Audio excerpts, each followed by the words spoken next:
நற்செய்தி வாசகம். தூய லூக்கா எழுதிய நற்செய்தியிலிருந்து வாசகம். 6ஆம் அதிகாரம் 12 முதல் 19 வரை உள்ள இறைவார்த்தைகள். அக்காலத்தில் இயேசு வேண்டுவதற்காக ஒரு மலைக்கு போனார்.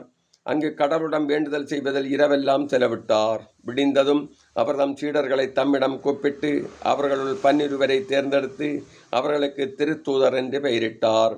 அவர்கள் முறையே பேதுரு என்று அவர் பெயரிடப்பட்ட சீமோன், அவருடைய சகோதரர் அந்திரேயா, யாக்கோபு, யோவான், பிலிப்பு, பர்த்தலேமியு, மத்தேயு, தோமா, அல்பேயுவின் மகன் யாக்கோபு, தீவிரவாதி எனப்பட்ட சீமோன், யாக்கோபின் மகன் யூதா, துரோகியாக மாறிய யூதாஸ் இஸ்கரியோத் என்பவர்களே. இயேசு அவருடன் இறங்கி வந்து சமவெளியான ஒரு இடத்தில் நின்றார். பெருந்திரளான அவருடைய சீடர்களும் யூதேயா முழுவதிலிருந்தும் எருசலேமிலிருந்து சீதோன் கடற்கரை பகுதிகளிலிருந்து வந்த பெருந்திரளான மக்களும் அங்கே இருந்தார்கள். அவர் சொல்வதை கேட்கவும் தங்கள் பிணிகள் நீங்கி நலமடையவும் அவர்கள் வந்திருந்தார்கள். தீய ஆவிகளால் தொல்லைக்குள்ளானவர்கள் குணமானார்கள். அவரிடமிருந்து வல்லமை வெளிப்பட்டு அனைவர் பிணியையும் போக்கியதால் அங்கு திரண்டிருந்த மக்கள் யாவரும் அவரை தொட முயன்றனர். இது கிறிஸ்து வழங்கும் நற்செய்தி.